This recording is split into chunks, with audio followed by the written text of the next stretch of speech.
Good morning, CHS. I'm Nikki. And I'm Sarah. Today we've docked in Lisbon, Portugal. Let's go to Julianne with your news for today.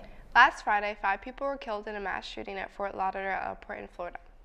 26-year-old Esteban Santiago from Anchorage, Alaska, was accused and is set to appear in court today with charges that could bring him the death penalty.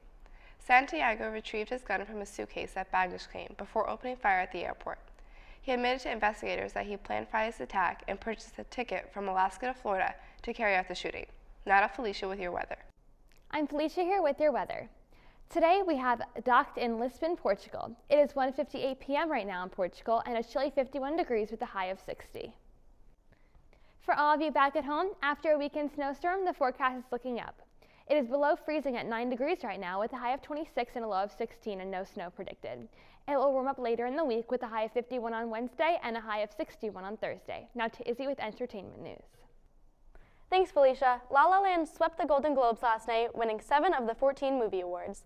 The show, hosted by Jimmy Fallon, opened with a parody number from La La Land called Another Day in the Sun. The number featured plenty of celebrities like Justin Timberlake and the Stranger Things cast. Still, many called Fallon a boring host for his lack of memorability. But one of the most memorable moments of the night came when Meryl Streep accepted the Cecile B. DeMille Award.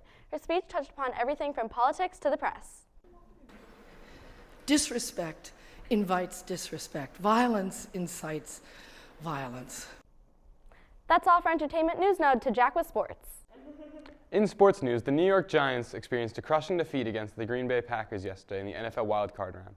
The game was played at Green Bay with a final score of 38-13, and the Giants started the game out with several drop passes on offense, but their defense managed to hold the Packers at bay for the majority of the first half. It wasn't until the second half that the Packers picked up steam, with Aaron Rodgers throwing several long touchdowns, which expanded their lead over the Giants by a large margin. This loss eliminates the Giants from the playoffs. However, the Packers will play their next game against the Dallas Cowboys on Sunday, January 15th at 4:40 p.m. Now back to Nikki and Sarah.